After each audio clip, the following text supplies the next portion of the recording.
Friends welcome back to all of you from National English Grammar. Friends आज के video lecture में हम लोग पढ़ने वाले हैं B it. B it be it का यूज वहां पर करते हैं जब इस तरह के सेंटेंसेस आपको बोलना पड़ जाए। क्या सोना क्या चांदी सब कुछ महंगा है। क्या सोना क्या चांदी, यानी सोना भी महंगा है और चांदी भी महंगा है। यानी सेंटेंस का फ्रेम अगर इस प्रकार का हो कि क्या सोना क्या चांदी सब कुछ महंगा है। क्या सीता क्या रीता क्या सीता दोनों धारा प्रवाह अंग्रेजी बोल रही थी। क्या सचिन क्या सहवाग दोनों विस्फोटक बल्लेबाज हैं। क्या नेहा क्या कल्पना दोनों अत्यधिक सुंदर हैं। तो फ्रेंड्स इस तरह के सेंटेंस को अंग्रेजी में बोलने के लिए आप बी इट का यूज पहले करेंगे। देखिए स्ट्रक्चर के माध्यम से पहले समझाने का प्रयास करेंगे। फर्स्ट ऑफ ऑल आपको बी इट का यूज करना है। देन यहां पर दो सब्जेक्ट आएंगे, तो दो, ठीक है। तो क्या क्या जो वर्ड आ रहा है क्या क्या, इसके लिए हमको बी इट लगाना है, ठीक है। और दो सब्जेक्ट के बीच में ओ आर लगाना है। चलिए एग्जाम्पल से ज्यादा क्लियर होगा। यहां लिखेंगे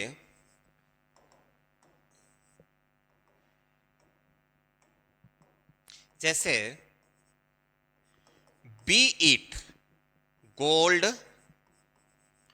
और सिल्वर, ठीक।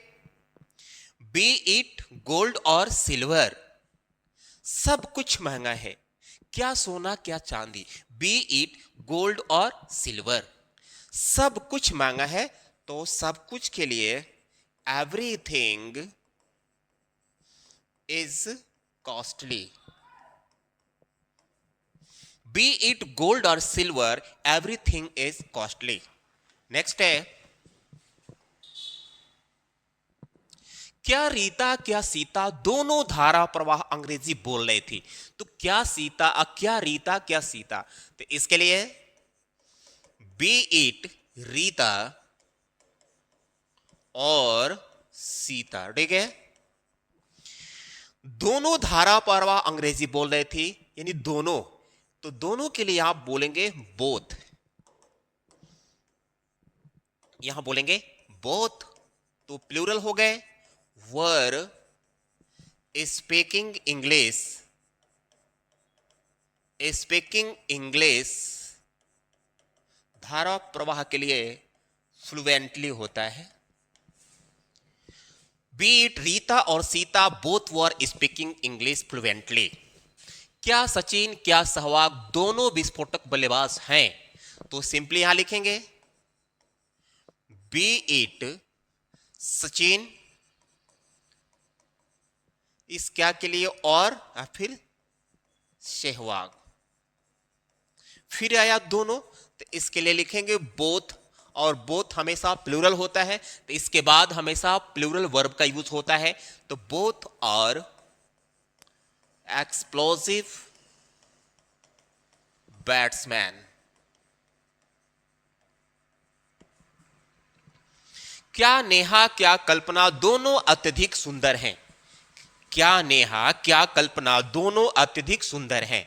तो यहां पर देखिए बी इट नेहा और कल्पना, इसमें भी दोनों आया, तो बोथ है ना, आर सुंदर तो है लेकिन अत्यधिक है यानी बहुत ज्यादा सुंदर है। तो एक्सट्रीमली, अत्यधिक की मीनिंग एक्सट्रीमली, और सुंदर के लिए ब्यूटीफुल। महिला है तो ब्यूटीफुल लगेगा। अगर बॉयज यानी लड़के सुंदर होते हैं तो उनके लिए हैंडसम का यूज होता है। तो फ्रेंड्स एक और स्ट्रक्चर देखते हैं। ये सेंटेंस देखिए, रुक सको तो रुक जाओ, खेल सको तो खेल लो, ठीक है। जैसे कि पढ़ा सकते हो तो पढ़ाओ, लिख सकते हो तो लिखो। तो अगर इस तरह के सेंटेंस को डेली लाइफ में यूज करना है अंग्रेजी बोल करके, तो आज के बाद से आप जो मैं आपको मंत्र दे रहा हूं, जो आपको स्ट्रक्चर दे रहा हूं, इसे फॉलो करेंगे। रुक सको तो रुक जाओ। अब देखिए रुक रुक वर्ब एक ही है लेकिन रिपीट दो बार हो रहा है, ठीक है। तो हम सबसे पहले रुकने की मीनिंग कर लिखेंगे स्टे, ठीक। इसके तुरंत बाद हम लगाएंगे, लिखेंगे इफ। रुक सको तो रुक जाओ, स्टे इफ। तुरंत यहां पर you can, stay if you can. यानी सीधा फॉर्मूला ये है कि एक वर्ब होगा इस तरह के सेंटेंस में, वर्ब एक ही होगा, 2 बार रिपीट होगा, उसे शुरू में लिखना है और अपने मन से इतना लिखना है, इफ यू कैन। यानी इफ यू कैन बार बार आपको बोलना है, if you can, if you can. You कहां से आया? क्योंकि ये बात हम सामने वाले से कर रहे हैं, तो सामने वाला व्यक्ति यू होता है, ठीक है। Stay if you can, stay if you can. खेल सको तो खेलो, तो खेल खेलो एक ही है ना। प्ले इफ यू कैन, ये फाइनल हो गया। Play if you can, play if you can, ठीक। पढ़ा सकते हो तो पढ़ाओ। अब देखिए, पढ़ाना पढ़ाओ, वर्ब एक ही है, 2 बार रिपीट हो रहा है, तो इसे हम शुरू में लिखेंगे test, test if you can, test if you can. लिख सको तो लिखो, लिख लिखो, वर्ब एक ही है, 2 बार रिपीट हो रहा है, तो यहां लिखेंगे right if you can, if you can. तो फ्रेंड्स, एक और स्ट्रक्चर देखते हैं। जिए तो जिए कैसे, जाऊं तो जाऊं कहां, बोलूं तो बोलूं कैसे, जाए तो जाए कब, लिखूं तो लिखूं क्या। इस तरह की सेंटेंसेस अगर आपको बोलना पड़ जाए अपने डेली लाइफ में, किसी के सामने इंग्लिश में एक्सप्रेस करना पड़ जाए, तो आप मीनिंग तो जानते हो, ठीक है, लेकिन इस पर कौन सा स्ट्रक्चर, कौन सा फॉर्मूला अप्लाई होगा, उसके वजह से आप नहीं बोल पाएंगे, ठीक है। तो आज से आप बोल लेंगे। पहले करना क्या है, जिए तो जिए कैसे। एक देखिए, फर्स्ट ऑफ ऑल यहां पर हमको लिखना है इफ, तुरंत यहां पर लिखना है आई। क्योंकि आई इसलिए लिखा जा रहा है कि जो सेंटेंस है ना, जिए तो जिए कैसे, अगर कोई बोलता है तो अपने लिए बोलता है, यानी पर्सनल व्यक्ति बोलता है, तो इसलिए उसके लिए आई लग रहा है। इफ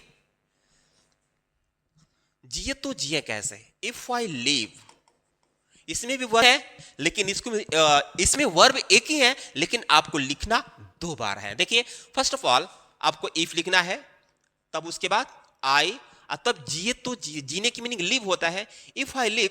तो अब यहां कैसे की बात कर रहा है, तुरंत यहां पर क्वेश्चन वर्ड आ गया, तो यहां पर हाउ, तुरंत यहां पर should, how should I live, if I live how should I live, if I live how should I live. जाऊं तो जाऊं कहां।